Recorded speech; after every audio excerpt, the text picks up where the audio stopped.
Hello and welcome to the Unofficial Controller Podcast, your weekly gaming podcast, episode 25. State of Play Reaction, 24th September 2019. That's a mouthful, Tom, and I'm sure by the time we add feature on the back of it, it will be even longer. With me, George, and as always, well, seemingly once again, he's back, joined by Tom, statesman to my state of decay. Welcome back. How's it going? Good, thank you. The Unofficial Controller bank and the vault is empty, depleted on my holidays. So I'm back, having to do a bit of work.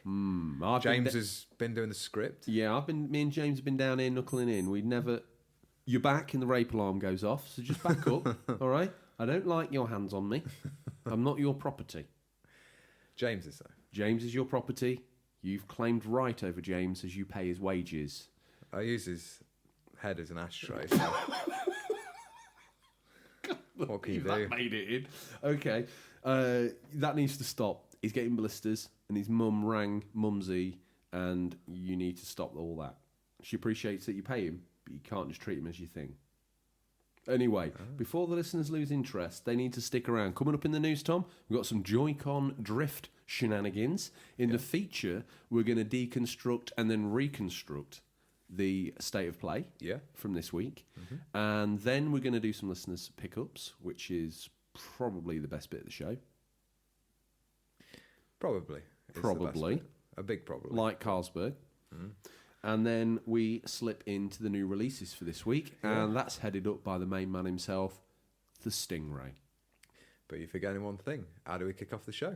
Tom, you're forgetting how we end the show. Because I ask you, because this was me greasing up in the Unofficial Controller slick suit, to say to you at the end of the show, Tom, I ask you what you've been playing, or what you're hoping to play, and for that reason, Tom, what you've been playing. But you interrupted the link, so it was messy, and it wasn't cool. Right. What you been playing? Being off last week, I had a bit of time away, so I've been able to play retro games. I have. That will please you. He's passed out. Excellent. There's absolutely no way on hell you played. Just for the listeners' record, I got down and gave some press-ups because I couldn't believe what I was hearing. There's no way you've played... Well, what are you classing as retro? SNES. Oh, right. Okay. Not the real-life SNES. I've gone onto the Switch Online and I've tried out some of the 20 games that were provided. And I found myself... Why the sigh? I thought you were going to tell me you took a SNES Mini on holiday with you, and I was thinking, oh, that's really cool. No. You downloaded some SNES games for your Switch. They're already on there. If you have the online, there's 20 on there. I tried, never played it, Super Mario World 2, Yoshi's Island one. With the baby? Yeah, it was just really good. Yeah, I had that when it came out. I paid $70 for it in 1995. Well, you'll be interested in the news. We've also got something a little retro, but we'll get to that. I've been playing an old game, but a remake, Link's Awakening. Really enjoying that. My first ever Zelda. Was it? Yeah, me and the listeners worked that out last week. Oh, cool. First Zelda I ever played. Yeah. So I played the original on the Game Boy, but I got stuck at a certain dungeon, and I'm looking forward to getting to that point again and seeing where the old brain has come along a bit. No guide. I'll try my best for that guide. Got YouTube nowadays, haven't we? Has YouTube been used? Delete internet history. Has YouTube honestly been used for any of the... The only reason I ask is I want to see if it's an accessible game for a modern gamer. Let's say you're an 8-year-old kid and you've never played this on the Game Boy, so you've got no retro nostalgia for it at all. I'm gonna name and shame myself. I used YouTube the other day because there's a point where you go to find these golden leaves for this guy who's been kicked out of his castle by the bad guys. Mm-hmm. Couldn't find the last golden leaf, so I had to YouTube it. I feel it's justified now because when you're an adult, you don't have much time. Without diving deep on the absolute specific of those golden leaves, if you're a new gamer, you're 8, you've got a Switch for Christmas, you've been playing Fortnite on it, got a lot of young listeners, is this game going to be accessible to them? We'll come back to the leaves in a moment, but is it got enough gameplay tropes of the modern gaming world, attention span and all that sort of stuff to keep a modern kid engaged? Yeah, I think I've read a few sort of people's reviews, and they've said they've played it through with their children. Yeah. After playing Breath of the Wild, they've tried to get the children into some of the older Zeldas. And You will like this game. not had much success with some of the retro ones, probably because of the graphics. As well as the graphics, it's that gameplay trope of go here, collect this, use that item in the next dungeon to clear this.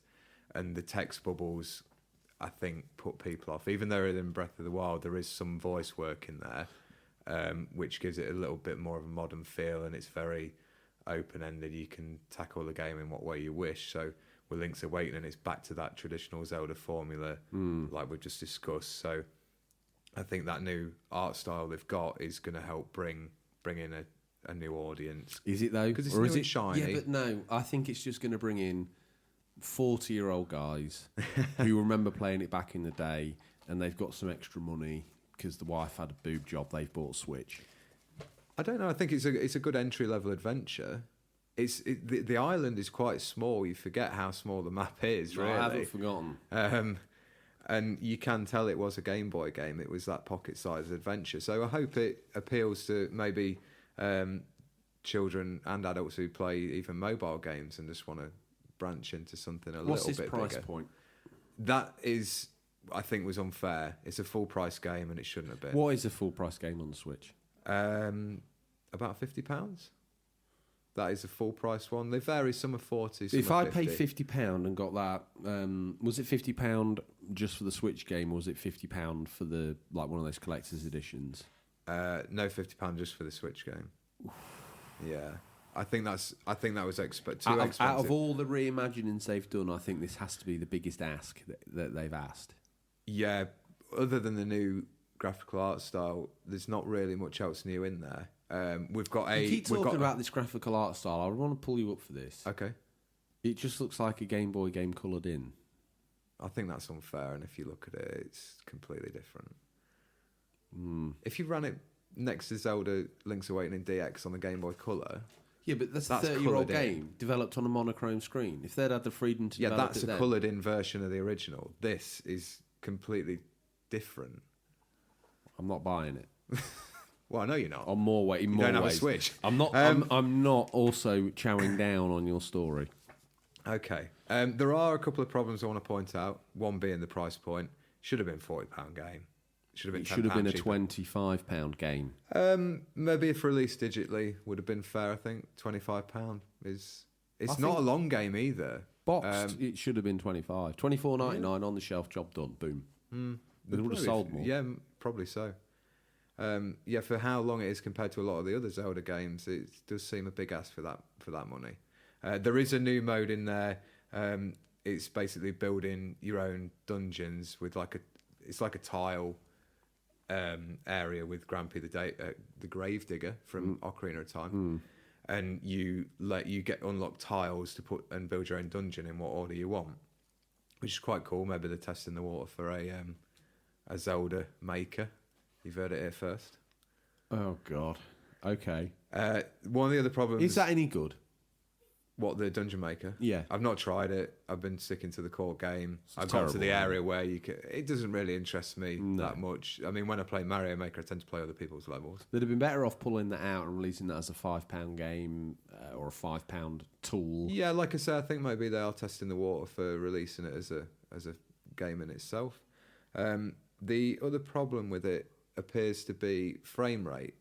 Now, I don't usually pick up on stuff like this. I'm just not into the technical side of games. You're shaking your head at me. I'm trying to put a point across. I know, it's fine. I just can't wait to the point where you explain to me what this frame rate issue is. I'm nervous. Because it drops from 60 FPS to 30 FPS quite regular. And like I say, I'm not usually into that and I don't really notice it much. You can notice in this. You just be walking along. You can physically see the difference between 60 frames and you then recognise with your eyesight that it's dropped to 30. Yeah. 100%. Not anything in between. A literal halving of the frame rate. I guess so. I'm not a tech guru. I don't know, but you can see a difference. So okay, what I'm trying to say is there's slowdown, but we don't know how much. but it's boggy and it makes Yeah, the they game... reckon on. I watched the Digital Foundry thing. Ah, right, okay. Or some of it. I was curious whether it was going to be patched and anything like that, and what the actual problem was. And it's not really up to their. Nintendo would not usually release a game like that, but the people who have done the remake, Grezzo Games, I think they are. Right. They used to develop a lot of handheld games for Nintendo, so this is their first HD game. And So, quick question about this slowdown. When does it exhibit itself? When do you think this is slowed down? It doesn't always seem. It's not even a graphical taxing game for the Switch. Like if you stacked it up against Mario Odyssey, it's like a very small game with not much going on. What particularly is happening when it slows down to you? You like entering a new area, it's loading it up in the background? It can be any time, really. Obviously, more so when there's more enemies on screen. Look, don't get me wrong, it's not game breaking, and I'm sure it's going to be patched out. But it's just disappointing to see Nintendo release a game with that still in it. Although people pull up Breath of the Wild for its frame rate issues when it first released. Big game. Yeah. But that had the excuse. Yeah, this hasn't. That's a good point. This is a 30-year-old game that they've just put some fancy sprites on top of. So yeah, still enjoying it. I'd recommend it, but I would not get it now because of the price. I'd wait to see where it comes down in price. Surely though, once it's 6 months old, it's too old for you to care about. Harsh. True. Well, I did play some retro just for you. And we are going to have this debate. Well, we're going to have this retro versus new. This debate. is a rather very selfish what you've been playing. You've turned it into a review of Zelda. I haven't finished yet. Got the games yet? Oh, God. No, I've got one more. One more. We're at 21 minutes. You are joking. Aren't I'm you? not. Oh my God, goodness. Oh my God, goodness. Got to remember it's PG. We can say what. I love the way you restrain. Well, you know, restrain myself. You restrain James yourself. is listening. Got to be careful. You have to be. He's a pre-teen. So I downloaded the Modern Warfare beta once I got back off holiday because I didn't have the full PlayStation. So I'm here under false pretenses. You told me you played retro. I'll get to that. SNES. Been there, done that. You Retro. didn't tell me what retro. games you'd played. The one with the demon spin-off from Ghouls and Ghosts. Demon's Crown or Crest. Demon Crest, I think it is. Yeah. That was quite good. Okay. Yeah. And the Super Mario Take me 1, back to the white-hot cutting edge of modern gaming then. Yeah. Tell me about the beta. Modern Warfare beta, whatever you want to call it. I played the 32 versus 32 ground war, which was crazy.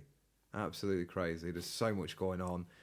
We spoke earlier on the phone this week. I was telling you how good the audio is about when the Tell the listeners. Do an exact. Do me excited like noise. Do try and give them a sound. You tell me the name of the plane because I always forget it. I don't think it's relevant. I think it's better that you forget it in this circumstance. It adds to the nuance of the story. Well, you call in like the precision airstrike, and you just hear the noise, and it's like doing the minigun. And like, you've just been waiting to hear the noise, haven't you?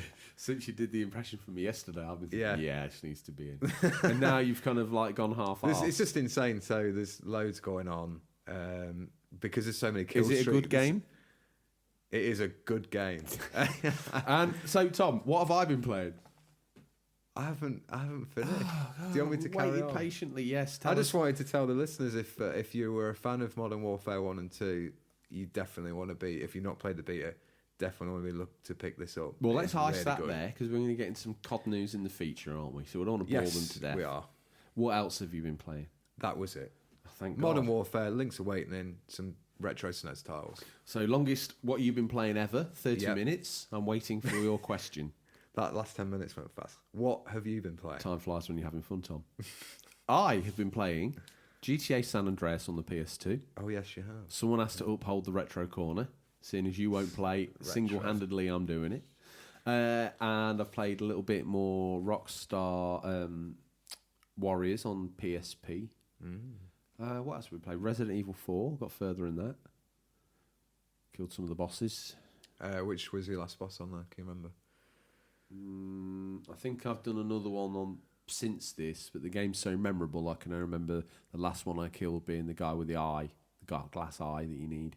Oh yeah, the village like leader. Yeah, with a beard. Yeah. Yeah, because he kind of disappeared, and the like priest guy started being the general big bad. Yeah. And then all of a sudden, Matey Boy reintroduced himself into the story in a flaming barn. Yes. Yeah, because he turns into like spoilers for a however-year-old game. 5,000-year-old game. Yeah, I think everyone's played it bar me, so there's no spoilers here. It turns into some sort of weird creature. Yeah. I don't think I'm that good a gamer, I'll confess. Most people who do a podcast aren't that good at games, okay? I'm going to stick it out there. And those that can... That's why he gets Pro Gamer on. Those that can do, those that can't teach. See what I'm saying here? Yes, I've heard that. Yeah, so those that can game. Those that can't game, podcast.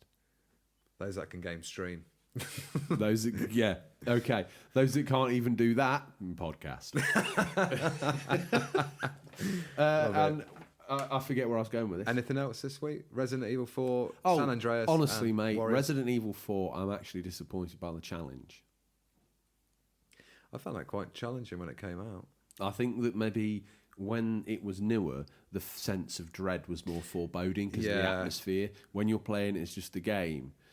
You said about them just lining up in front of you. It's just like that's the gallery. the normal NPCs, the bosses. He had a very, very predictable pattern that was, first of all, really predictable from the get-go. Yeah.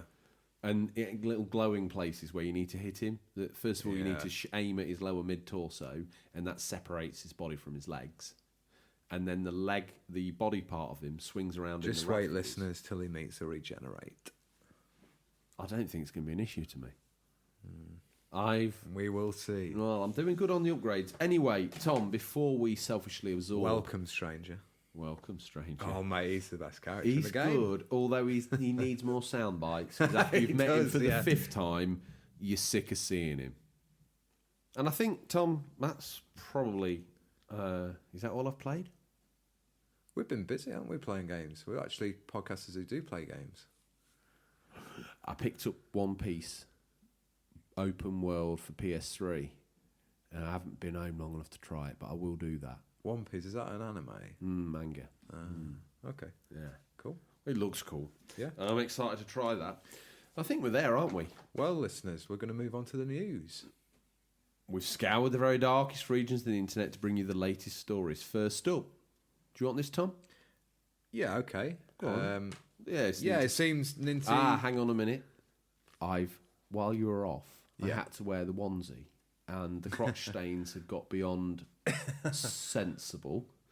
Mumsy's washed it, pressed it. If you look to your right-hand side, slip on the Mario onesie.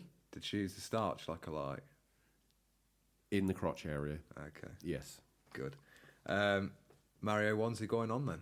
Nintendo news. Zip it up. I don't want to see your nipples. Stick it in drift. Nintendo's new Switch Lite is off to a great start, but fears have risen over the stick drift Joy-Con problems returning to haunt Nintendo's new hardware. Several cases reported on some of the original Switches about there being analog stick drift on the Joy-Cons on the original model. Yeah.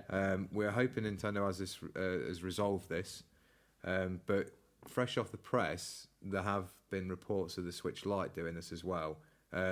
Only small cases so far. The Switch Lite hasn't been out long enough for someone to have hammered It has. the Joy-Cons. Apparently it's happened already. It must be weak. Yeah. And also I think it's going to be quite costly to repair those because the Joy-Cons aren't detachable. No, so you're going to send away your whole new console. Whereas if it was the other one, you'd send away the Joy-Con and maybe play with a different controller if you've got one or lucky enough to have one. So yeah, Ninty not up with the quality at the minute. That's two items that you've called them out in quality for. Yeah. The playtesting of the latest Zelda game and their Switch Lite console, in your words, is shonky. No, not my words. Unreliable. Not my words. What word would you use? Has a slight defect with some Joy-Con element or control element with the analog stick. You know no one from Nintendo listens to this podcast, don't you? No. No. They do. They do. Unbelievable. Reggie's still a big fan, even though he's retired. Yeah, that means he's not an employee, though, so he doesn't count. Okay. If he did, I'd tag him in the show. Okay. Well, you can't do anything. Listeners, make sure you tag Doug Bowser in the show to listen in. New guy. I'm sure it's part of Reggie's leaving letter. Check out these weirdos. Do you want to take the next bit of news? I do. And Tom wanted me to do this in a... what voice? Iron Man. Captain America. Captain America. So I'm going to grab the conch shell.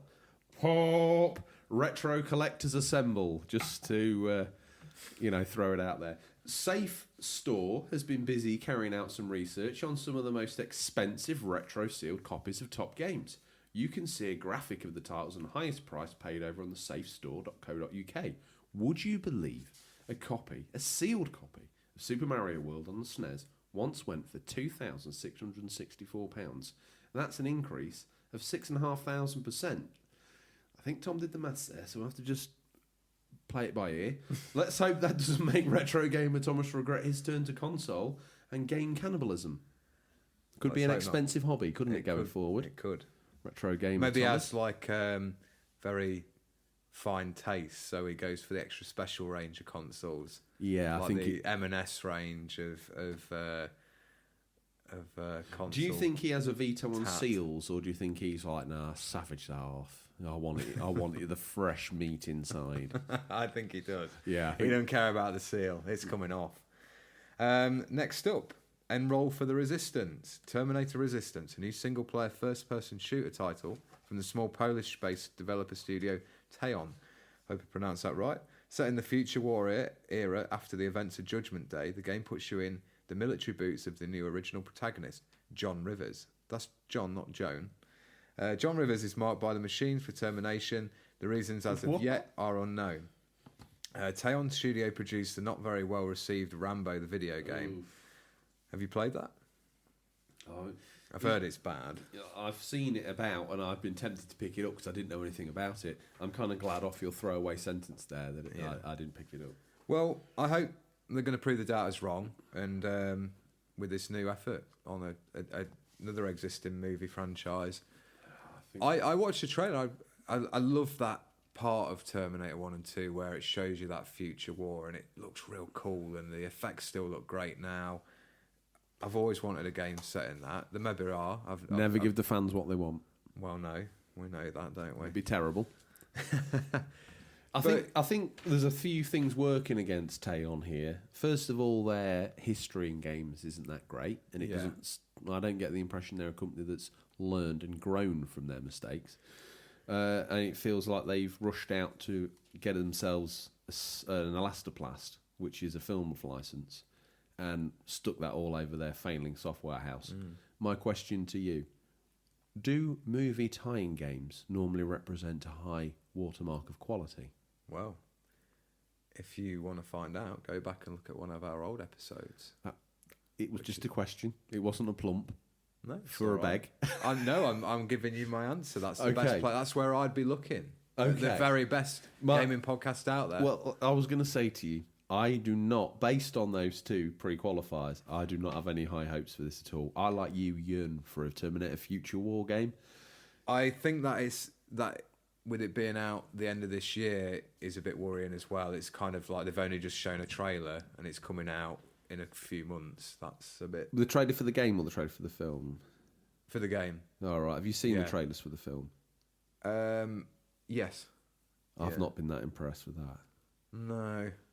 I quite liked... the only one I don't really like is Terminator 3. I hate that. I hate that. Yeah, that's I really like the one with Christian Bale, Salvation. I thought they could have done a lot more with that. I don't know why they canned that and then went to reinvent it. Anyway, we shouldn't be discussing movies. A couple of last bits of news hot off the press. Mario Kart Tour is out today on mobile. I'm gonna have Ninty again here.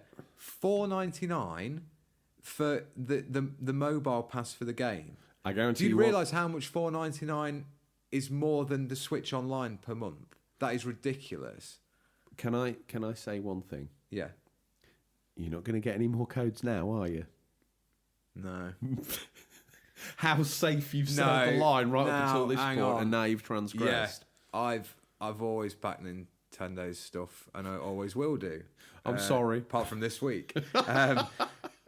So if you're listening, send me some games to review. I'm enjoying being on the front lines to see you have a war of... Well, I say war of words. They're a very polite way of saying they've made a boo-boo. That's how you deliver I just that. think I don't want to see them. They had this problem with Mario Run and all their mobile games they've released. It's just I don't want to see them going down that path. But they will. They're a company wanting to make money. We always forget that. They're a business. How do you think their CEO is going to be able to report not growing the business by another 10% next year? No, you're completely right. It's just, He gets sacked. as a fanboy, you always think, oh, they won't do that. They will. They're a business. So Yeah, they're looking for 10% growth year on year. exactly. Other last bit of news. Speaking of movie franchise games and stuff, Jedi Fallen Order is getting a new trailer on Force Friday, which is this Friday. So excited to see more. What would that date be?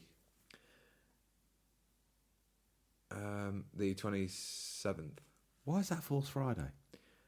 I think it's where they release all the new merch for up and coming films, and I think there's going to be So we'll be able to get the figures for the new movie and It's the not game out till apparently, Christmas. And the game. yeah, for the Fallen Order. So they must have high hopes for it, Seriously. or low hopes that they're going to make money back from selling merch.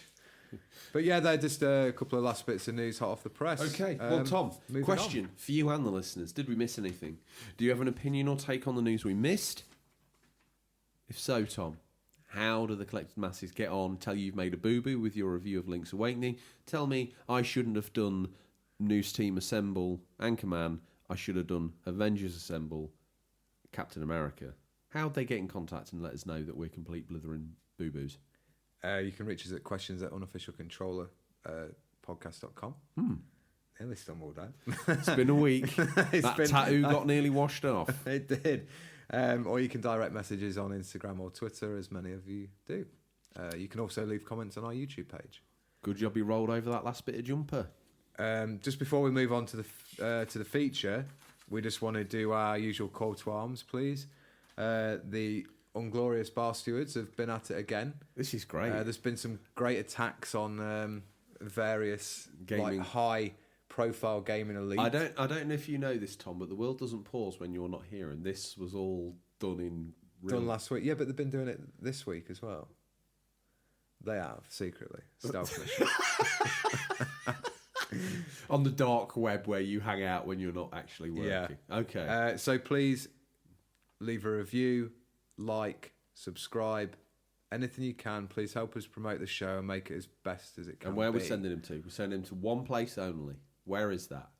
Wherever you listen to your podcast on, whether it be Spotify, Please, iTunes. listeners, you need to go to your podcast provider, rate, review, and like.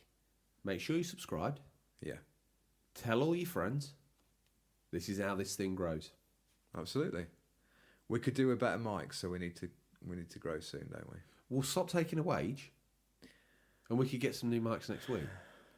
You're what's holding the show back now. Your fiscal greed. I've become accustomed to the lifestyle I live, though, so That's it's what not I said. happening. You know, once you've earned it, you can't get rid of it. You become addicted to it. Absolutely. Tom, why don't you kick off with the... it looks like I've got to kick off, actually. No, Oh, you're kicking off. I will lead us into the feature. This week's feature is Can I just, before we do this, this is great because I'm in the co-pilot seat and it feels awesome. This is the second time I've been in the co-pilot seat and it's one of the greatest experiences of my life.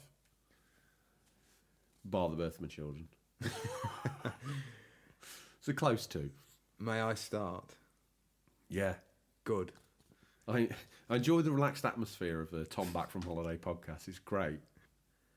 The State of Play feature. This will be a review and summary of the latest State of Play held on the 24th of September. We bring you our thoughts and listener opinions on this latest effort from Sony. Well, George, some call these Sony State of Play the poor man's Nintendo Direct. But, shh, the bigger boys are loitering around the corner and they are chatting about some pretty interesting PlayStation news. So it's time to take off the Mario onesie. Good job you put that on earlier. I didn't know that was in the script. Take off that Mario onesie, show off that bad Joel from The Last of Us tattoo, which looks more like a malnourished Steven Seagal, and join us as we ask, what is the state of PlayStation? Well, Joe, let's have a look. Oh, Tom, I'm glad you finally confessed to that tattoo. Yes. Who we got up first on the listener opinions? Here of the he State of comes Play? now, fresh off the hospital bed, but rebuilt, almost Steve Austin-like. Not the wrestler, the $1 Million Man. He's back with us, Daddy Zilla. And he says, so where do I start? The Rise looks pretty promising. Medieval, what do I need to say? More, the Death Stranding system looks pretty sick. Just wish the handprints were red. LOL, After Party definitely looks like a game I would play. Come on out, drink Satan, and it has beer pong. Now I still haven't been able to get hold of a PSVR, but the more I see it, I need it in my life. Espire 1, Stardust Odyssey looked to be great experience. Then my final choice, drum roll please, no surprise here. Last of Us Part 2. Man, it looks freaking awesome. Yeah. I would agree with that. We're going to touch on these games so we can... I'm very surprised Daddy Zilla, he must spend thousands on picking up Retro Tat. Yeah. And he's got all the latest consoles. He hasn't got PSVR. I'm sure... I think this is the first time I've been disappointed. I'm sure the community can hook him up with some links to some good deals with the PSVR. I'm sure they can. So they kicked off with a new game from Enhanced Games, creators of Tetris Effect. Yes. It was a very bizarre looking game. It's called Humanity. Yeah, what did you make of that? Very strange. Looked like a modern version of Lemmings, I thought. Yeah. But it's hard to know from what we saw. It's a very brief trailer, wasn't it? But it seemed to be controlling masses of humans. NPC characters, which are humans. In this game, humanity. I don't want to even guess at the length of the story and why it's called Humanity, whether these people have been naughty and this is them going through limbo or whatever. Either which way, there was something about seeing that many badly drawn characters, admittedly, on screen at once that looked... Do you know what I thought when I I first saw it? I was like, that looks like a PS5 tech demo for showing what it can. I arrived late to the stream, and I thought that's what that was. Really? Like, I can't believe they kicked off with the tech demo. It was like Humanity coming soon. And I was like, oh, PS1 had a T-Rex. PS5 is going to have a load of people walking around and flying. That's coming out in 2020, so a little way off for that. Maybe it even will release on PS5. We don't know.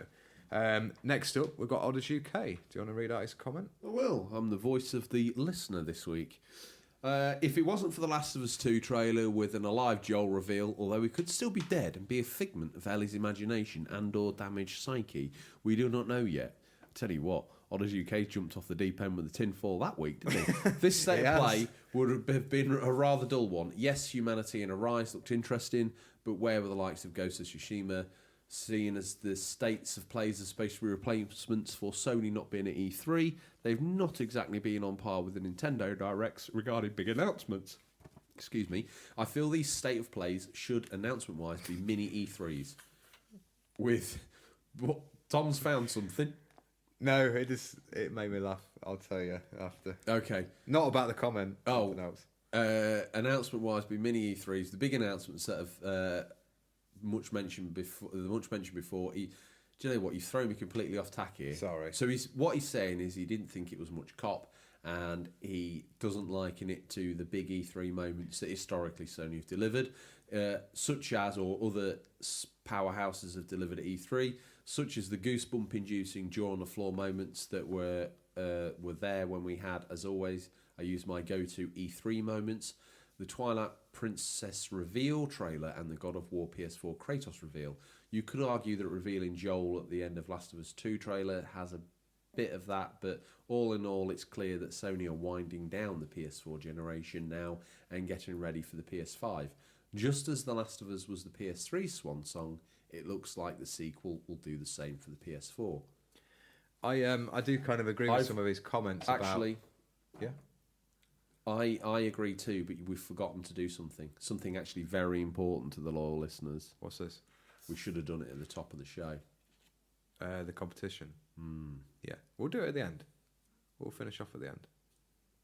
After what you've been playing, or before? No, at the end of the feature. Oh, okay. Yeah, because that's where the comments are, and we should close it out. Because we're announcing the winner of the. We've made a boo-boo there, haven't we? What? We should have kept it totally under wraps, like a submarine, just submerged, and then at the end, right at the end of the show, we should have popped it out. We'll do that then.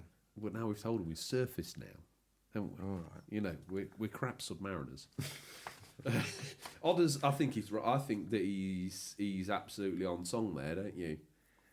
Yeah, so the Nintendo Directs and these states of plays are never going to have that big epic feel with like I don't know, full-blown orchestra introducing the game. So it does lose that like majesty of a big new game reveal. It was great to see Last of Us 2, but we'll get to that shortly. But yeah, nice comment, Others. Thank you. One quick one. I mean, certain things, as the listeners will know, got me very excited about this state of play. In fact, some could argue that this one should have been called George's State of Play. Yeah, I'm hyped. Okay. Yeah, there was a lot there you liked, wasn't there? But what did you make of it? Like, I just want to gauge your opinion now before we go any further. I feel if they hadn't have had The Last of Us 2 at the end, I'd have been a bit like, oh, that was all right. Yeah. I completely agree with they are winding down the PS4.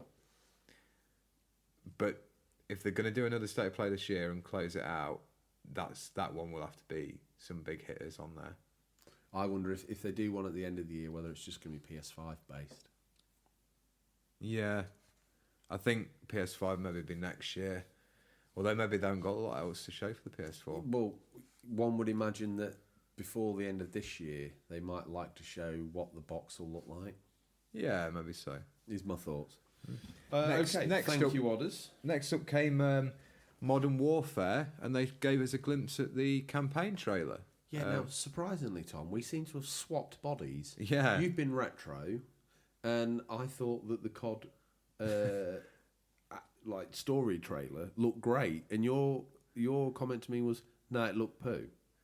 I was a little disappointed because I was hoping to play like a more realistic. It looks very Hollywood action based, and I know their games are notorious for that. Yeah. It looked impressive, but it's like sticking together like English Special Forces guy, American Special Forces guy, mixed up with like a rebel in the Middle East. And is this the time for me to have a bit of a Call of Duty moment? I don't know if you want. We've talked about this off air, haven't we? Yeah. I'm disappointed that after Call of Duty 3, every single game they brought out, the only person you could be is a Super Army soldier. And yeah, we talked about this. The joy for me of Call of Duty 2 on the 360 specifically was the fact that you were just an average Joe, like it would have been in the real war, and you were still performing amazing feats. Yeah, that were expected of these normal Joes, and to have an SAS guy doing everything going forward, I think I don't know. Like there's so many exciting stories in World War II. Why does it need to be that every time? And now with this Modern Warfare, we've been in so many hotspots around the world. How come the only person that can solve this is the SAS? I mean, me and you are both massive fans of Call of Duty 2, where you assume the role of a normal soldier in each allied nation. Just a normal guy. Yeah, and I think it's a shame they didn't take that further, because I feel like they could have done a lot with that. Well, like I say, when you're with a load of these Super Army soldiers, you know they can't die until you get to a cutscene. Yeah. Right? You know that's not going to happen. But when you were playing Call of Duty 2, yeah, Faceless A walked through and you watch him hit the ground. They all had realistic names, so you kind of felt for these people, wanted to protect them a little bit. And you look at games like Brothers in Arms. I mean, that's about a normal unit of soldiers. Even Full Spectrum Warrior, that was a good game. I've got a very soft spot for that game. Yeah. Very good game, and they were just normal American troops in, I think, Iraq. I think it was Iraq. Yeah. Yeah, but so that also showed us a new take on the formidable Captain Price, who's been in many of the Call of Duty games, even our favourites. Yes. Is he voiced by a new actor? It sounds like it. Yeah, so he is. Doesn't quite sound like him, does it? No, he's like a brand new spin on him, I think.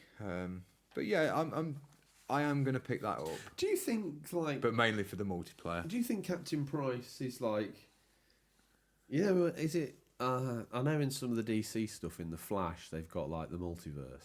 Right.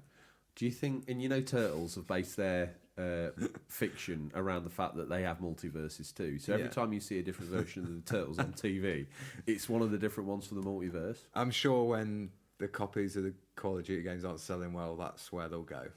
What do they call it? The price verse. Yeah.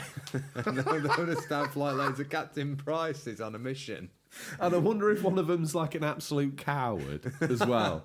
That would be hilarious. Well, he'd be like the Rimmer, wouldn't he? Compared to what's the Ace one? Rimmer. Ace Rimmer. Yeah. So there's like a load of throughout of all of War and History, they've assembled the ultimate team of prizes in the price verse, but one of them's a complete wet blanket. There's a game. Hope you're listening, Activision. Yeah. What we I'll got pay for next, that. George? Looks like you've thrown me the unusual pronunciation of Watam from the creator of Katamari Damacy, and that's looks to be a solo, or we're thinking co-op, Tom, about connecting people. Before it was Yeah. all about rolling over things and increasing your mass. Now it seems to be about joining hands with these characters across the game. One thing I did notice about this, and I thought was really cool, if you watch the video, there's some really nice nuanced touches. Did you see the bit where they had held hands and rotated around in a circle in the snow? And underneath the snow, they'd like walked down to the grass where they'd walked on the snow. Oh, that's Just cool. little bits. Do you ever play the I think that- original Katamari? No, I didn't. Going back to that nuance you talked about there, I think when a game is not like ultra realistic graphics, like that's what they're striving for, like a movie, it can do those little things so much easier, and they make that game feel alive. I thought it looked good. Have we done enough on COD?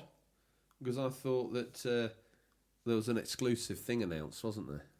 Yeah, another bit of hot news from today. I suppose we'll cover quickly why we were on the subject. Well, they of announced COD. it last night, but they didn't mention it was had an exclusivity package, did they? The Spec Ops mode for Modern Warfare is going to be exclusive to the PS4 for a year. Oof. And PC and Xbox gamers are kicking off. You can imagine why. It's only a small slither of the game, though.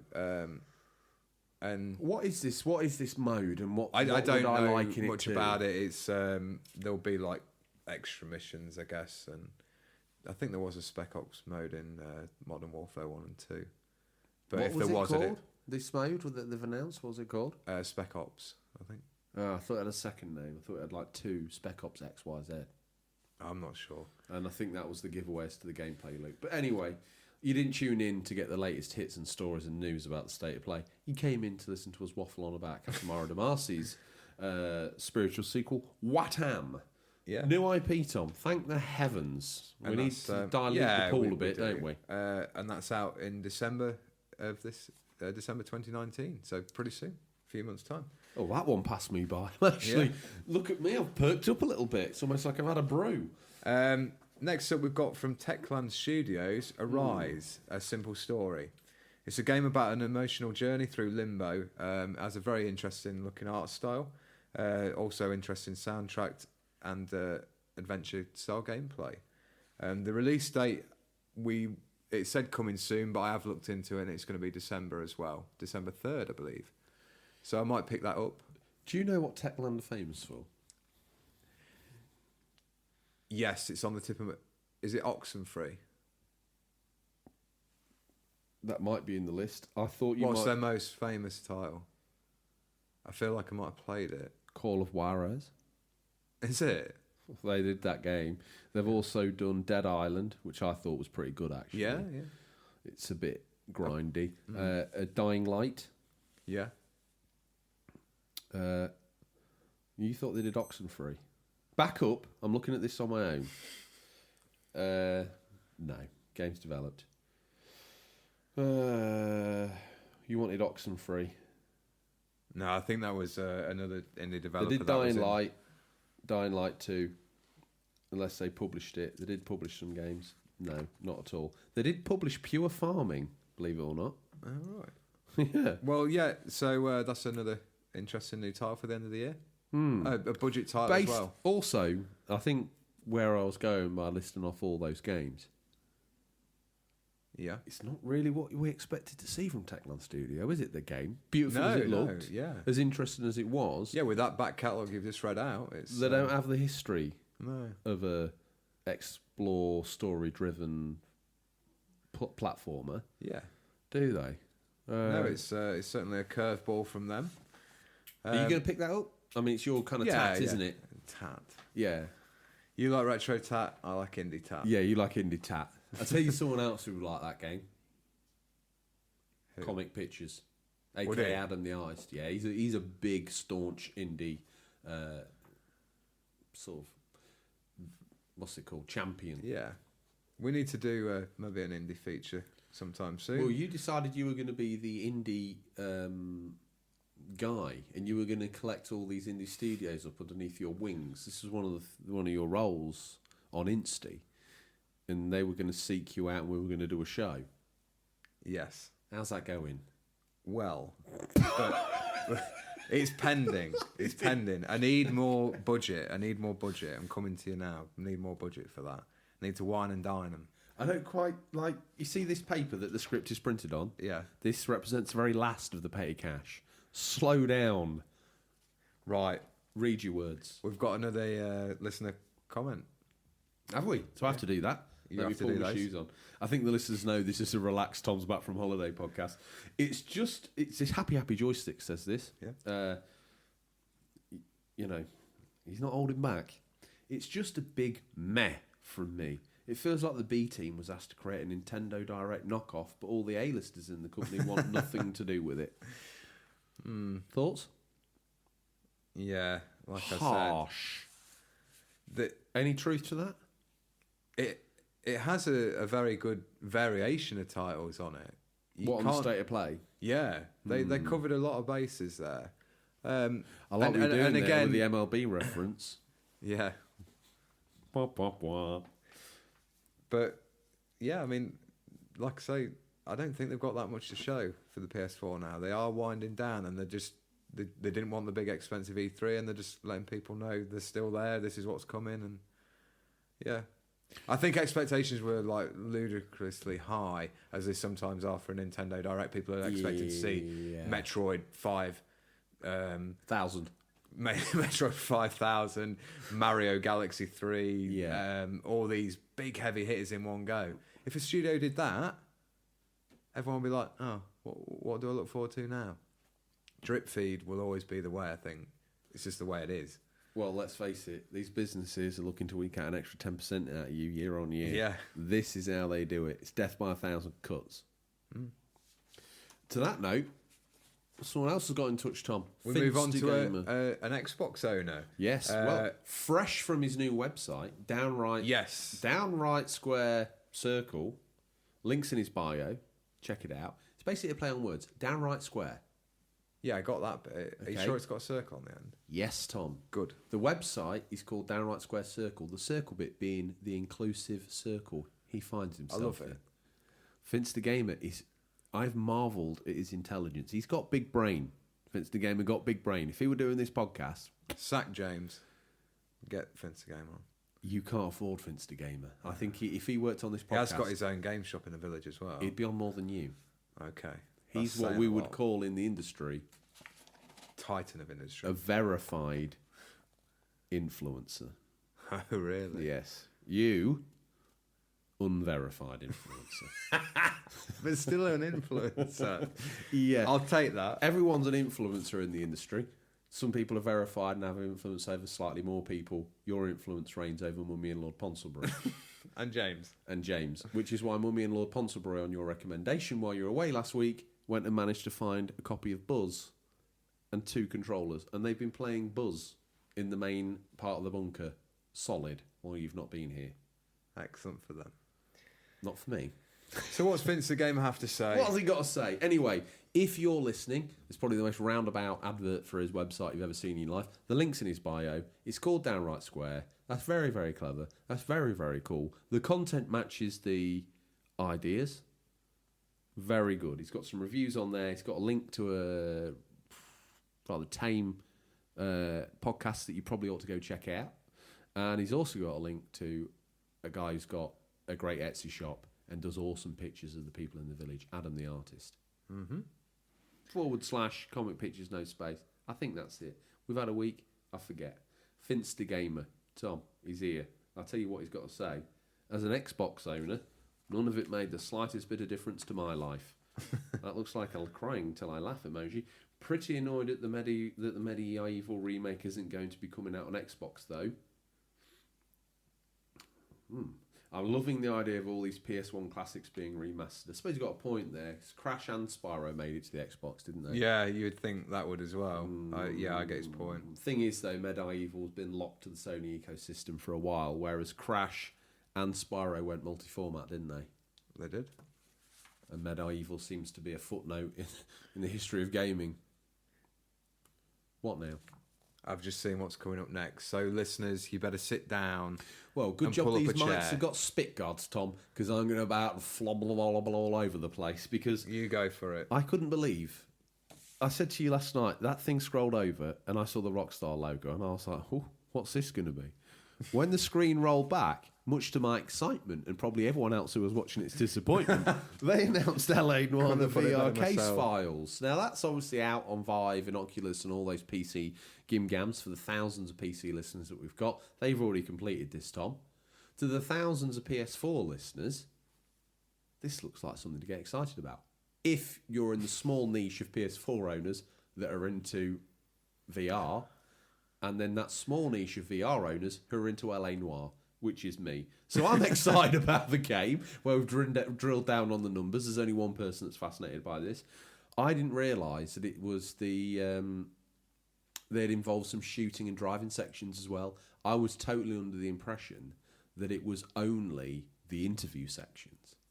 So for them to add in those, we don't know what they're like. They might be pony. Yeah. But there was driving and shooting, wasn't there? Yeah, the driving looked very shaky. Be careful. All right? Just be careful. Team Bondi listen to this show.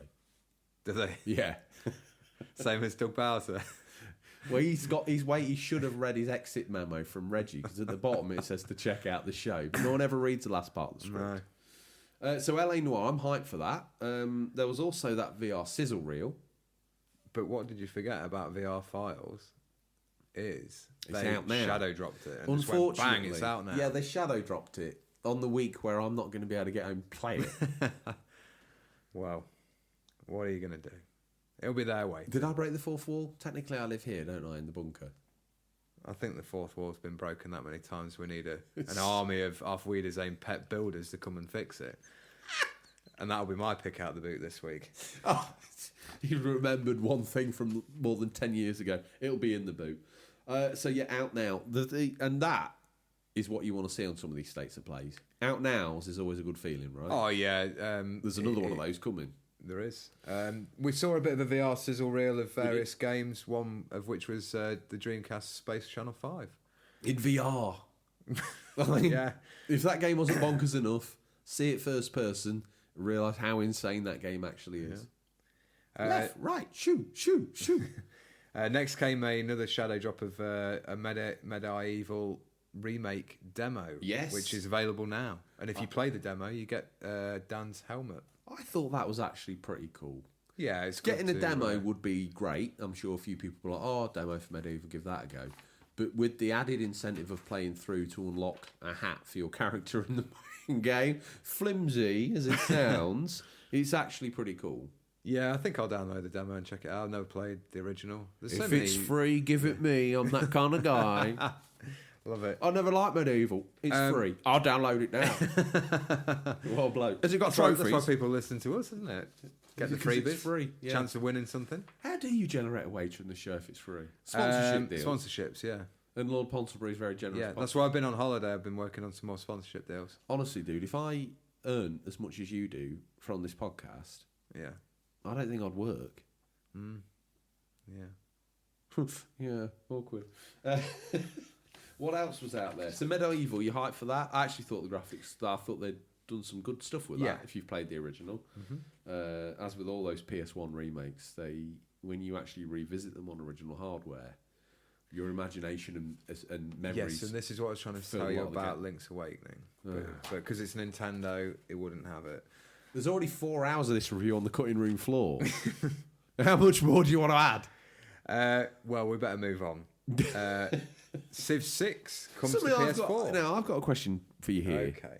Civ 6 coming to PS4. I think that's amazing, and it's not even that far away. Yeah. So we talk of stealth drops. They rabbit punch us in the throat 1,000 times.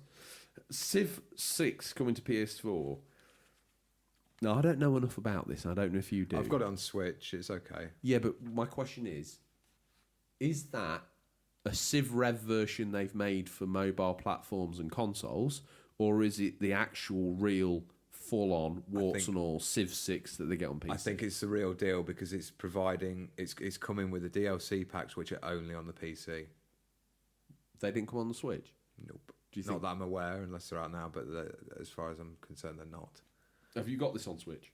Yeah, it's enjoyable. It works quite well on there because you can just take your turn and. I had some great memories of playing Civ Rev on. We played it against each other, didn't we? On 360. Yeah, that's right. Yeah, it's good. Feels a lot longer ago than that. It does. So that Civ 6 is coming to PS4 on November 22nd, 2019. Very close. With the packs. Speaking of November releases, Death Stranding Limited Edition Pro Console. What did you think of that, honestly? It's all right. I know some people really get into collecting consoles, especially handhelds. I know loads of people who have like multiple DSs, and I just like my standard looking console, really. It looks cool. They showed a bit more game footage. I actually thought the see-through controller was a good idea because it looks like one of the the Bridge Baby boxes, doesn't it? I thought that was very cool. I've been thinking a bit about this game, especially after reading some of the interviews with Kojima. And do I need to get my pillow? No, it'd be quick. Okay. And something back to Comment Pictures' comments of he is very out there and Kojima, yeah, and it's a little bit. I don't know. He's come out and said the game might require two to three sequels to fully understand this new genre, and it just sounds like he's a bit off the rails. I don't know whether that game's going to be a car crash. Do you think Kojima's the sort of guy that in medieval times would have gone to like a kingdom and tagged into the king or the emperor and been like, do you know what, I've got this awesome cloth? Yeah. Oh, wow, yeah. If you can't see it, you've got no taste. Yeah. If you can't see the magic of Death Stranding, you're not really a gamer. He would have been the monkey that went to the other monkey or primate, whatever, and gone, you need to give me your nuts because that guy up there in the sky told me so. And if you don't, something bad will happen to you. Is this a true story? Yeah. Or is this one of your family fables? A family fable. No, I really want to like Death Stranding, but I almost feel like I've seen too much of it now. I just don't want it to be another overcomplicated mess. His games I've enjoyed some of the Metal Gears, but some of them are. Which do you think is the worst one for it? Like, to me, I've not played the ones on the NES unless it's for emulation. Yeah. So I always see the real start being the one on the PlayStation 1, Metal Gear Solid. Yeah. That plays through. It's got some clever bits in it, the swapping of the ports, and some clever things that really defied all gaming at the time. I think Metal Gear 1 is the most streamlined, slick one you can play. It just flows really well. I played the Twin Snakes remake on the GameCube, and it just... Yeah, how's that played? Because I don't think I've ever played that. Brilliant. It's very much the Metal Gear Solid 2 engine put into the Metal Gear 1 game. Ah, right. So yeah. I think it played really good. I enjoyed playing the that. The question is, which one caused you the most raised brows at Kojima's stretching of your imagination? Phantom Pain was strange, but I heard there was a lot 4? of 5. The one he was kind of no one really knows if he actually fully finished it or whether Konami, it was Konami, wasn't it? Whether they just kind of dabbled in it and just made up the rest. Konami are a bit weird. Cutscenes as well, man, in 2. I love 2. I think it's a great game, but they're so long. I don't want to... And I don't know whether it's my intelligence or what, but I don't want to play a game where I'm like wondering... I have to go and then look at a breakdown of what the game means. Yeah. If it's good where you sat thinking about it afterwards and it finally clicks and you're like, oh, so that's why that, and you pick up on those little idiosyncrasies that are hidden throughout the game. But when it's just left you like feeling, what's going on? You don't want that from a game, do you? No. I just hope Death Stranding is a bit more Well, once I've played all 7 of them, I'll explain to you what the first one was about. Episode 5000, Death Stranding 6, the final understanding. final frontier. And that's probably going to start with Hello there, listeners. Spoilers for a million-year-old game. Tom, Road to Thinamese chimed in with his thoughts on this. Nice to hear from them Death again. Stranding. He says, better than the last one. One assumes he's referring to the state of play. Yeah. Unless he's played Death Stranding. But, he might have. And he says, and that's Death Stranding PS4 looks savage. But he's got 2 emoticons with hearts for eyes. So one would imagine he means savage as in cool. Thank you for that, Road to Thinamy. Hope you're doing well, friend. Yeah. Yeah. Another one of those caring listeners. So we're going to talk about the game Daddy Zilla mentioned, After Party. Yes. It's a game about escaping hell through doing drinking games against Satan. Is that how you get out of hell? Because I'm going to need to remember this. Yeah. This is from the creators of Oxenfree now, I remember. Oh, he's got his pages in the right order and he's speaking with facts. Night School Studios. It looks quite comedy based and heavy on the laughs. It looked fun, they've got didn't it? proper drinks and it'd be quite cool if you could play that with some friends. I think, yeah, good little party game. He won't play Until Dawn with friends, but he'll play this.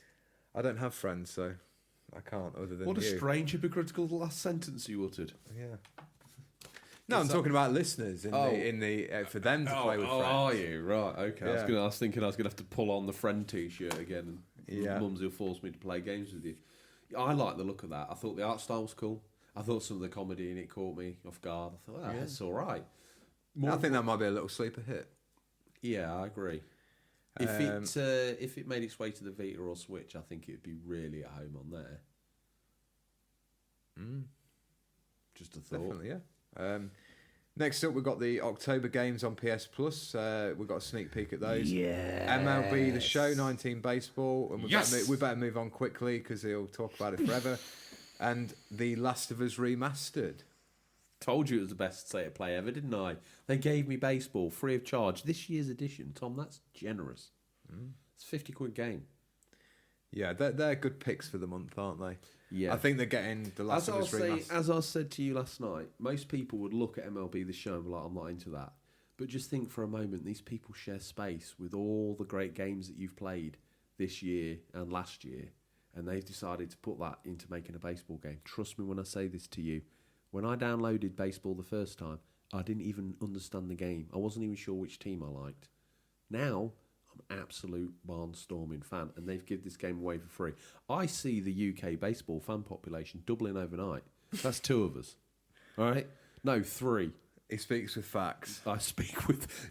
Out of the 2 of us, I'm the only one that tells the truth. Week in, week out, I speak with facts. I don't say that a console's coming out or any of that nonsense. The only thing I've ever predicted on this show, Tom, and I was 100% right, E3, EA showed FIFA 20. 20. How do you I hate do 20. it? Don't know. Contacts in the industry, which I've got, and you haven't, and seemingly know everything. That's why Who's the real influencer? That's why you're the gamer, and you give us your opinion, and I interview you. That's how it's meant to work. Yeah. Well, What's your thoughts on MLB 19 coming out? Free. I'm curious to try it because you rave about it, so I really should try it.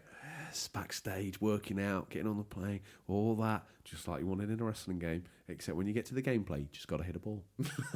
It's exactly the same otherwise. Love it. While I'm on topic, Yeah, Tom, you know, I just want to go back to that quickly. speaking with facts. You look at how much quality has been put into that. 2K Sports should be ashamed of those wrestling games. Yeah. You should be. If you are trying to make money, the CAC. MLB is a high watermark of any sports game. Yeah. And you're right, it's something they should probably aspire to. I know it sounds really cruel because there's probably some developers going, oh, well, we want to make a good one, but they won't let us. Well, that is a hopefully problem. one day you'll get the opportunity, but 2K, I'm speaking to you direct. From my understanding, stop churning out garbage. Just to give the devil, just to play devil's advocate for 1 minute, please, may I? Yes. From my understanding of 2K and EA for their yearly sports revisions, which, to be fair, feel like they stretch our wallets and our patience every year. From my understanding, the business model will only allow them to change and improve one feature. That's why on the back it's always, this year we've reworked player animation, and then the next year it'll be, we've reworked like idle animation. They're only allowed the time because of the development cycle and the budget to refine one thing. Again, sadly, it's back to a business model, and that is the business. But hopefully one day we see a great wrestling game again. It would be nice if they could wipe the slate clean, and then when they launch on the next generation of consoles. Wasn't there a team that have gone off and they're making their own, like, completely different? What, didn't we report this? No, we reported this in the news. Didn't we say that that Jax Pacific split their team because they're bored of doing year in, year out wrestling games of the SmackDown versus Raw variety, and they've been afforded the liberty to make their own. You forget as well, we might not hopefully see this for 2 or 3 years, because I'd rather them take 2 or 3 years to make something of high quality. With it being year in, year out, they don't get much time to do. This is what I'm saying to you. A good title. They don't get time. They get time to fix one thing per instalment. Anyway, we're digressing a little bit too much there. Last of Us very generous as well. Yeah. Remastered. If you've not played that, you really need to. Do you know what? I haven't played. I've got it, but I've not played it on PS4. I've not finished it. Yeah. I finished it on PS3. Oh, so you know the story in the end. Yeah. All of that. Yeah. And you don't like it as much as Uncharted, do you? I just think we've had more of that, and the variety's like more. By the time I found with The Last of Us, I did enjoy the game. I'm not going to say I didn't enjoy it. I did enjoy it, but I found towards the end of the game, the fighting gameplay loop had got a bit dull. Yeah, I picked it up like a year and a half ago, so it was fairly late. Is it in the hospital particularly where it really ground down? The pacing changed because of the amount of baddies and the difficulty of the situation you found yourself in. I don't know. Maybe it was a stylistic choice, but to me, it upskittled my flow with the game. Yeah. But then again, it was difficult because they were armoured guys they're with proper guns, weren't they? Soldiers, aren't they? You're still walking around with a knife and a bad attitude, and that's all you've got. Yeah.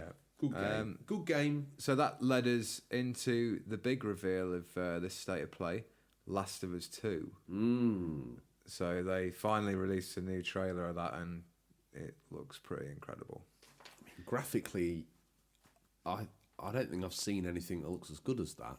No. I'm going to throw down. I'm speaking fourth time, speaking with facts this episode. Yeah. I don't think there's a game this generation looks even... There's some that are close, but the depth of field, the fidelity, the look of the characters' faces, the definition of the nearby textures and into the distance, and the way that the art style that was exhibit itself in The Last of Us on PS3 and the first version, but that's come through and matured into almost like a photorealistic art style. I think it looks absolutely incredible. Yeah, I mean... Ellie looks busy. Yeah. Some of those sort of backdrops with like the ruined city where she's on the horse, and then the snow scenes just look... See, I know in some of these games it's hard to say. Let's use Red Dead Redemption for an example. In that game, ultimately you'd have been able to get up that, round the back of that, and as far into the distance as you can. I'm getting the impression that obviously Last of Us isn't an open world game. No, it's not. But they're using that zoned in area to give you a really high fidelity package, which is, I think, a good compromise. Like with God of War as well, there's nothing wrong with a more linear game. Like, we like open world, we like linear. I think both work very well for different reasons. Is this the straightest podcast we've ever done? Or is just the last 5 minutes has been really serious? It should be. We need to be more professional. We need to be. Book your ideas. So there was a look at the female character we saw in the older trailer who was dancing and kissed Ellie. We learn more about her, possible death of her in the trailer. We hear a gunshot and Ellie screaming, and then she goes on a bit particularly ambiguous. It looks like a bit of a revenge story, but we had a little theory, didn't we, on the phone, that maybe, as trailers do, maybe that isn't a girlfriend. No, that was your theory. I just happen to agree with it. Yeah, okay. I want you to own it. Thank you. Rumours. Man for the rumours. Man for the rumours. We reckon that might have actually been Joel being shot in the trailer.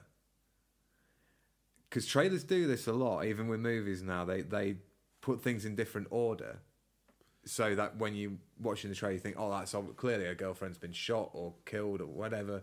She's gone on this revenge mission. Maybe the timeline is not as it seems in the trailer. But we did get a look. Well, hopefully that's true, because otherwise we fully know and understand everything about this game before we've even played it, and that would be a shame, wouldn't it? It would. We did get a look at Joel anyway. He's back. He looks older. He looks frail a little bit. When he exhaled, you could see he was a tired man.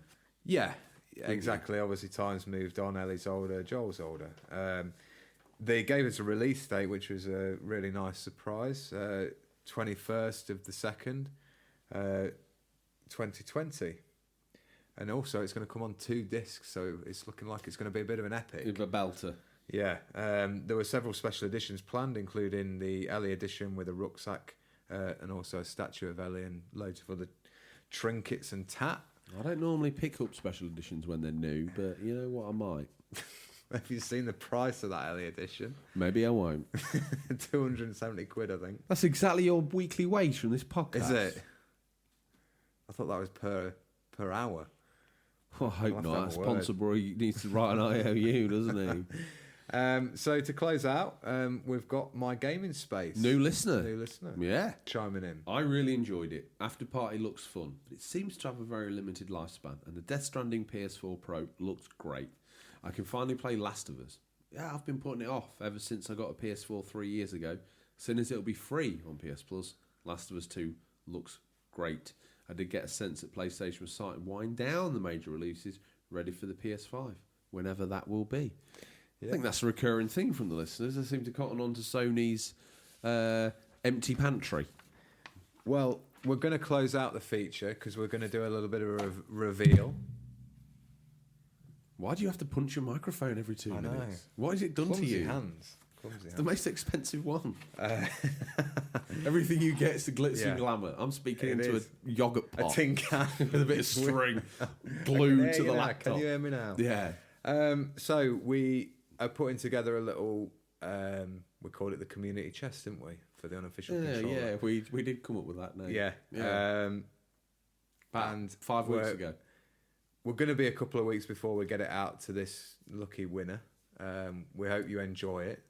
And we're grateful to you all for all your comments over all the episodes. Super grateful. Because, Tom, if we didn't have the listeners... We don't have a show. We don't have a show.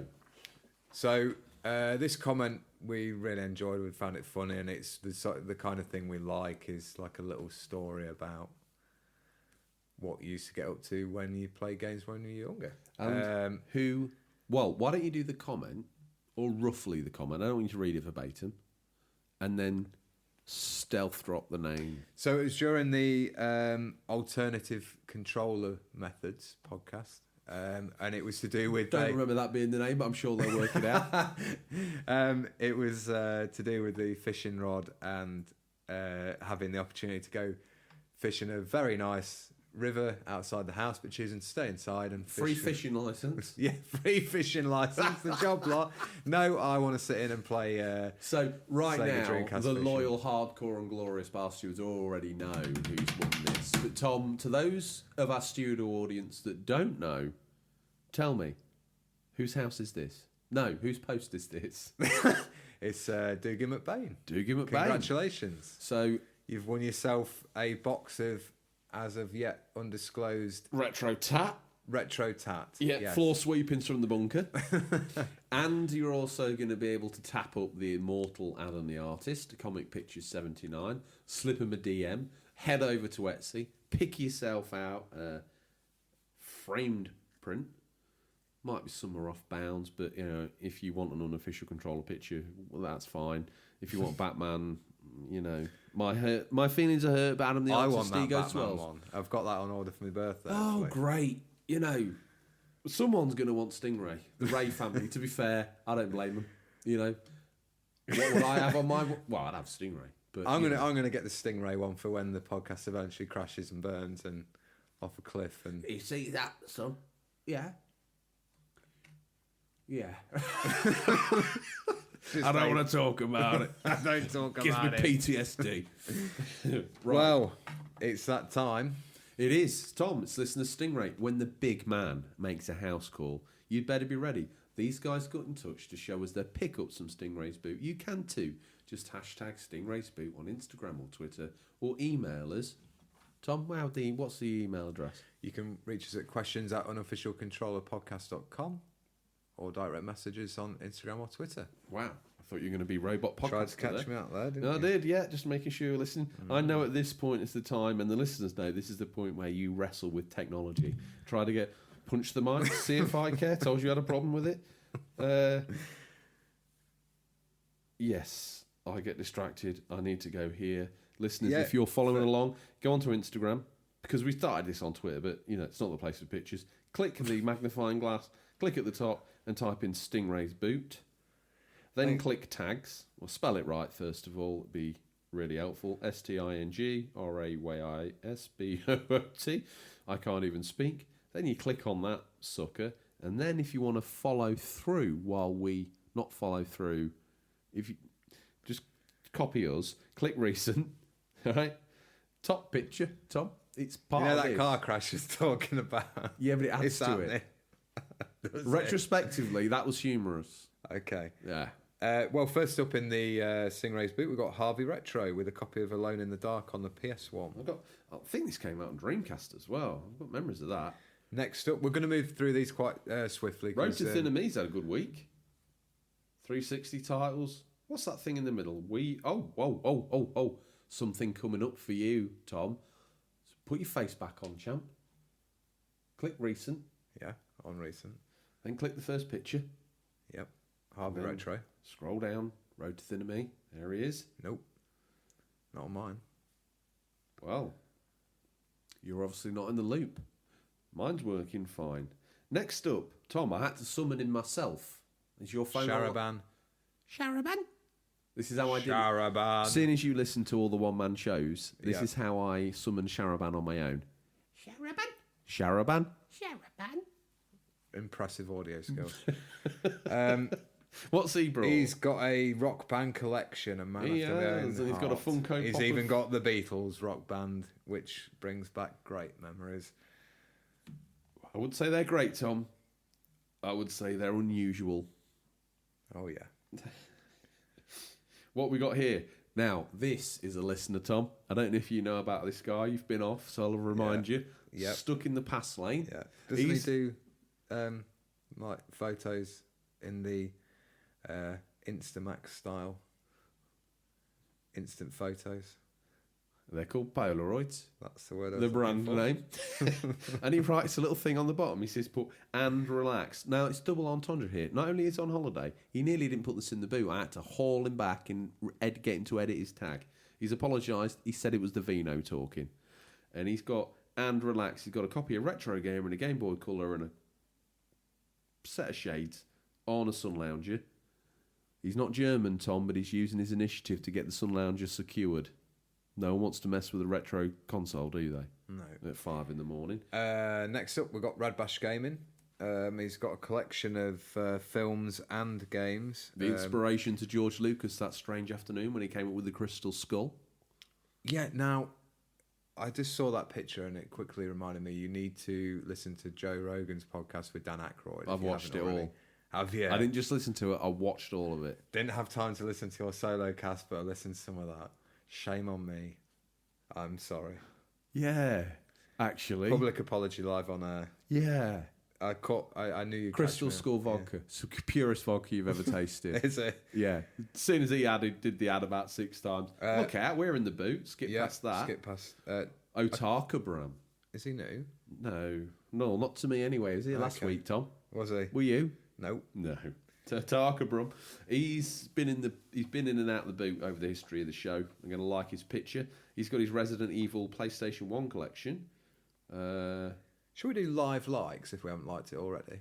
I don't know what show you've been working on, but that's what we do when we do Listen to You Stingray. do it, but I tend to just look like Oh. through the curtains, like a Voyeur. it's the word you were like a looking for? boomer generation looking out at some naughty hoodies outside. Oh, right. Okay. I see what you're doing there. Well, up next, Road to Thinner Me has recorded his Wii U playing our YouTube episodes of Unofficial Controller Podcast. Here, look at my phone, seeing as you're a complete incompetent fool. I haven't got Road Thinner Me on there. He must have blocked me. One of our loyalist listeners has blocked the show. It's 50% of the show. Well, he was happy last week with the one-man show, wasn't he? Didn't even have to press the pause button. Oh, wow. Okay. Are we you running our podcast? Believe it. It's possible. Oh, it's mate. witchcraft. Do you want to see it again? Here I it do, comes. because I owned a Wii U. I love it. Get ready. Even as a Stingray intro. Look Next. at my phone. I am. I've seen it. How can you see it without seeing it? Oh, he's got sound as well. That's very unprofessional of me. This not of whole you, episode has been highly unprofessional, but enjoyable. I don't think it's going to affect anything one way or the other. You I know when don't. you got all tipsy when Ponsonbury threatened to axe the show? Yeah. That's where I'm at right now. Okay. Okay. Flying high on the trip like fantastic. Next up, we've got Sharaban. With Tom, summon him. Cloner. Don't just race Clo- through this. Summon him. Sharaban. Sharaban. Exactly. They're listening to us. Next up, Attacker Bram with... That's a very expensive game that Sharaban's got there, by the way. Is it? Mm-hmm. 678, he's got the Final Fantasy collection. Yes. He's got the full run. Got a couple of platinums, but he's trying. Radbash Gaming next with Popo Funk, Hunchback of Notre Dame. Yes. Classy tat. Ataka Brums picked up some quality PlayStation, perhaps a hard game to find. Silent Hill, it's out there, but it's quite rich. And then Vibribbon, which I'm Is that taking a a game, guess. that one? I'd say that's like a 40, 50 quid game. Game Boy Matty, he's got some Mario Odyssey And some figurines. Very good. Don't take sweets Eslo from and strangers. Minder. I always call him Minder. Eslo and Midner. Should know that name. One of the hardcore elite. He's picked up a black Switch Lite. I didn't know they came in black. Or is that just the colour of the photo? It's actually a grey one. And Link's Awakening. Good choices there. I hope you're not having any problems with the frame rate. And Well, I was going to say, you're not having any frame rate or Joy-Con drift issues, Sunbeam. That's Yeah. all going back to the shop. Retro Collector Ray, he's got some Game Boy Advance games. To mix that variety up, he's gone and picked up some Shadow of the Colossus on the PS2, Tom, there I see. Sonic Spinball, Mega Drive Collection, Goonies 2. He obviously shops at the same shops as Daddy Zilla. And some Atari games. But my eyes, as I get older, Pac-Man, Crystal Castles, Kangaroo. Australian Kitten, as he's been known in your absence, Tom. He's got his own TV show, a.k.a. Ozcat. He's gone and bought a Woody. an Atari. An Atari wooden console, if you're thinking that's something else. Yeah. Here, you wanted to... Here, Tom. Now, this next one. Oh, serious, Tom. Bite My Pixel. This right here is the problem with retro gamers in the UK, or at least where I live, the lack of community. Well, we want to reach out to you, Bite My Pixel. If you notice, I've already done this. Good man. We'll follow heed his advice, and we'll move on. Retro Well, what Visions. we would say is that Bite My Pixel was lamenting the death of what he thought of the retro community. And me and you and a load of other people chimed in to say, don't forget this show. Yeah. The show's got community. He's building community. He encourages Yeah, and we community. can only build it more with the help of you guys. So, yeah. It can't Onwards grow and without upwards. you. No. Can it? Who we got next? Retro Visions with Oh, he's got something for the VIC-20 there, so I'm all in on really this. old stuff that is. That's I some don't Maker's Mark as well, Tom. Thought Yeah. you'd be all over that. Oh yeah. He's mixing it with Coke though. What's wrong with that? No, Okay. poison, mate. What do you have?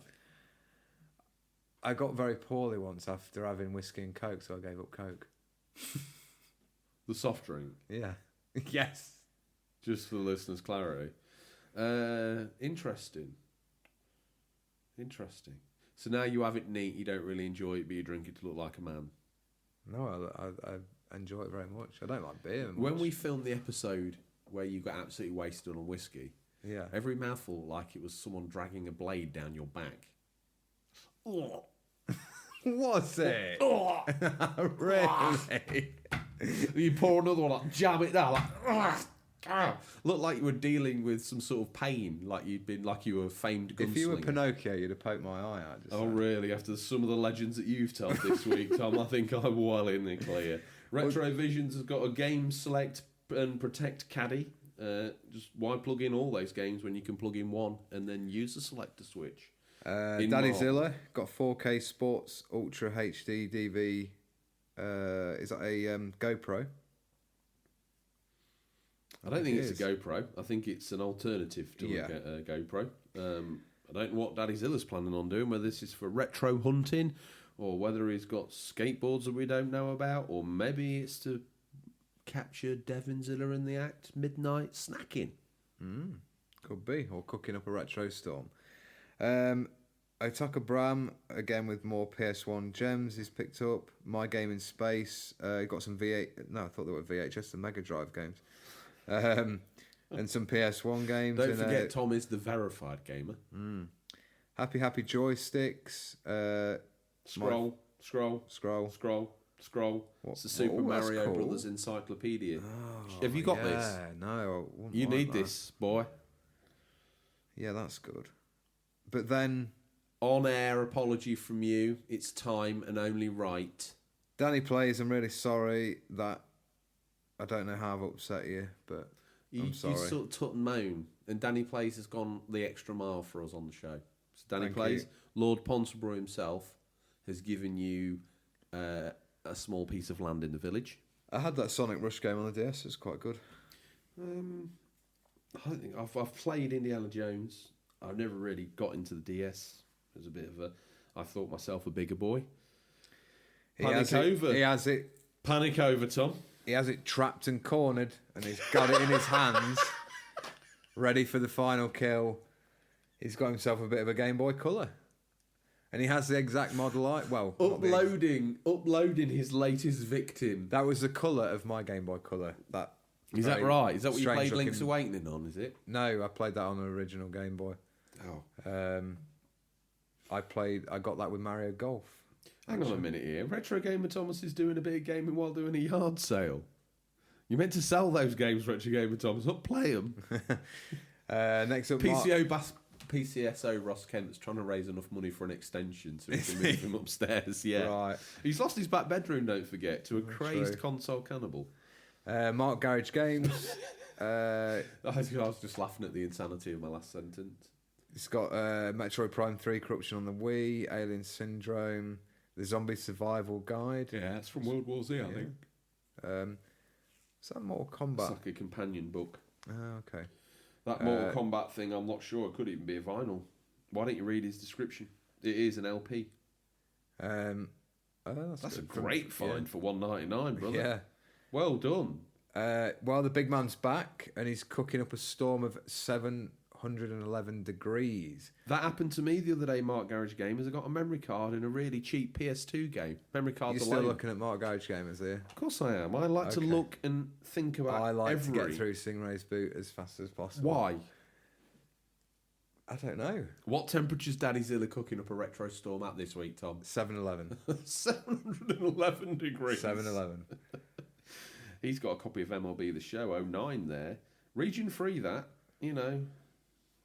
Just saying. Daddy Zilla. Just saying. Do you reckon his house is, like, the foundations are made out of retro games? I have to say, his greatest pickup is in pile 3, second one down from the top. That looks official.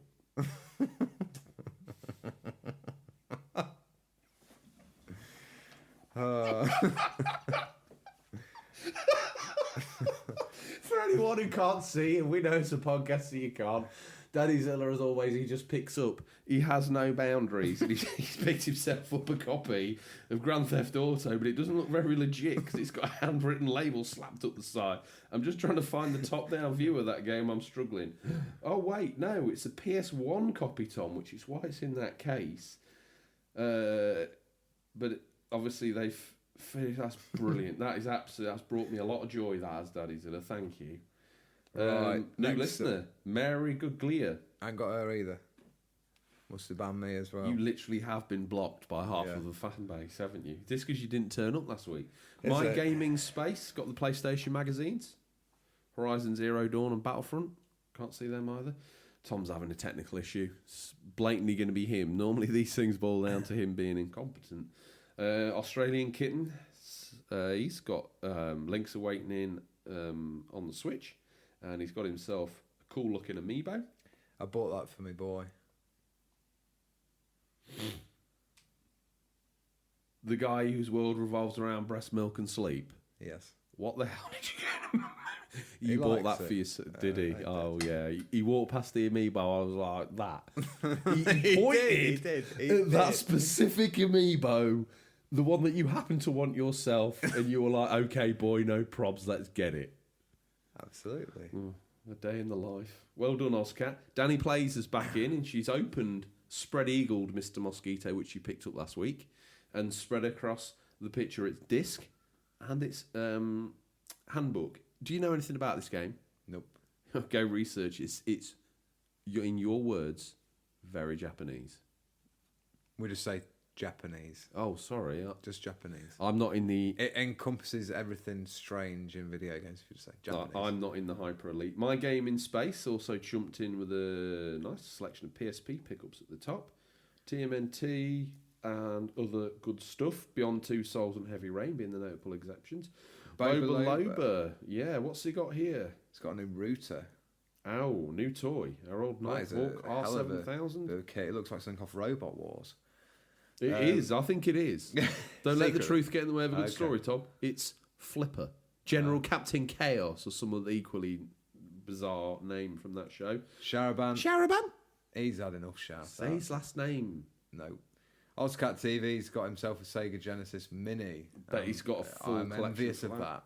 Well, you go get yourself one. PlayStation Too guy. retro for me. 87. Have you got him in your boot? Yes. Look at that unofficial PlayStation controller. Yes. Looks like a Logitech gem. He's picked up some interesting games. Anniversary Collection, Street Fighter on the PS2. Namco Museum. Attacker Bram. Yeah. He's got more PlayStation 1 Pandemonium. editions. Overboard. I had a demo of that. I think that I might be wrong, but something tells me that's a game you don't see every day. And that brings us back to... The body bag of the Danish 80s guy, which was him. we're back for the loop, aren't we? Yeah, but go one down. You didn't see that last week. Wonderful. You got a body bag, Commodore body bag. Tom, as always, absolute fan of the listeners' pickups. I am Tom. That's all the dips in the boot for our listeners. Don't forget to hashtag Stingrays boot or emails for your pickups to be read out. You can shake your head, Sunbeam. You know, they know. They know. I thought we'd cut some of these as well. It's like the yellow pages. You don't forget the last 4 pages of that part of your script to your call to arms that you don't forget anymore, so we probably don't need to print them. Yeah. Okay? Definitely don't need to. It's a good week for the boot, but it's not a bumper week for the boot. Good. Lord Ponsonbury, not around this week, so it's a lot more relaxed atmosphere, as you can tell. I think the games are a bit weak, though, this week. Like, it's full, but they're weak. Well, before we rip them apart, shall we get him up here? Yeah, there he is. Here he comes, Tom. I'd make up some story about him being on the prowl from the Federation Against Copyright Theft, but the true story is he's had a lazy day today. Has he? Yeah. He got up a little bit late. Trace Ray made him a fry-up, like he likes, 11s Living the is. dream. Yeah. He took Devon Zilla to playgroup, then he popped down Mark's at the market. Mark pulled back the carpet. He loaded in the new titles. Stealthy exchange was met. And now he's literally storming so fast up that drive, those pebbles hitting his wheel arches exactly the same as they do every week. That's precision driving, Tom. That's not just a cheap third-rate sound effect. And last week I managed to say this. Swings stop, wattle and roll, door pops, open he goes. Something like that's the new Stingray intro. Okay. If you're not here to keep me sane, things are going to go off the chain. I have worried about you since I've been back. Time for a week. Time of the week. I've not even got to the bit that trips me up. The tripwire in the script. Time coming. for a peek in what affectionately calls Stingray's boot. What's nestled between some counterfeit nappies and a dodgy copy of Battle for Endor this week. Yay, I was expecting Battle for Mendor, but we'll... So these are the new release highlights.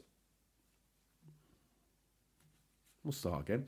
These are the new release highlights for this week, September 23rd, September 29th, 2019. Listeners, these are out on digital or physical, or will be by the time this podcast is in your feed, but could be region dependent. Tom, have you picked a mummy? No, because they're all terrible. Honestly, I wouldn't pick anything this week. Oh, there is... I'll pick... There is one I'll pick. Okay, right. Just... Hell of Men, Blood Brothers, first up on PC, September 23rd.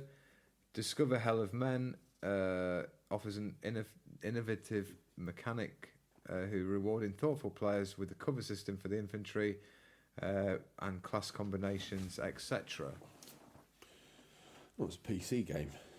Okay, I need to just off the... I guarantee if it's a PC game, James has got a code, because we can't play it. Oh, okay. 3000th Duel on the PC. 3000th Duel is coming on September 24th. It's an action-adventure game that has speedy, exciting battles as its charm. Fight against monsters with your own style, or travel an unidentified world and discover a secret hidden. Next up, we've got Contra Row Corp. PC, PS4, Xbox and Switch, September the 24th. Contra is back 2 years after the Alien Wars ended. The damned city erupts from the final battleground. From the midst of the chaos, a group of scoundrels emerge. Local and online co-op action for up to 4 players. No. What we got next? Me. Cat Quest 2. Yeah, Cat Quest 2 on the PC, September 24th. Following the phenomenal success of Cat Quest, developers the Gentle Brothers return to the world of Felingard, a fantastical land under threat from a continuing war. If that had been the intro to Stingray's boot, Tom, I'd have got away with it, wouldn't I? More cat games, please.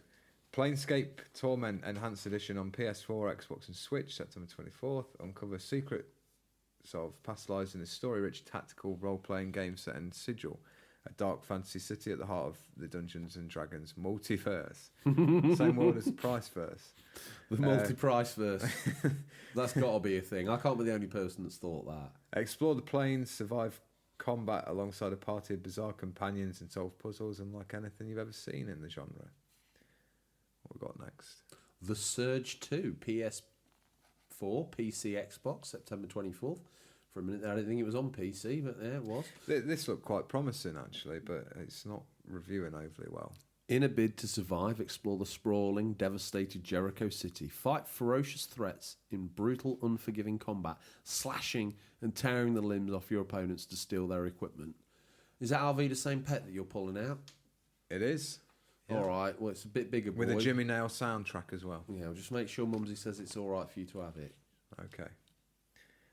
Fight and Rage is up next on Switch. Fight and Rage is a brand new old-school side-scroller beat-em-up inspired by the classics from the Golden Age, and with an art style that mimics the aesthetics from the 90s arcades.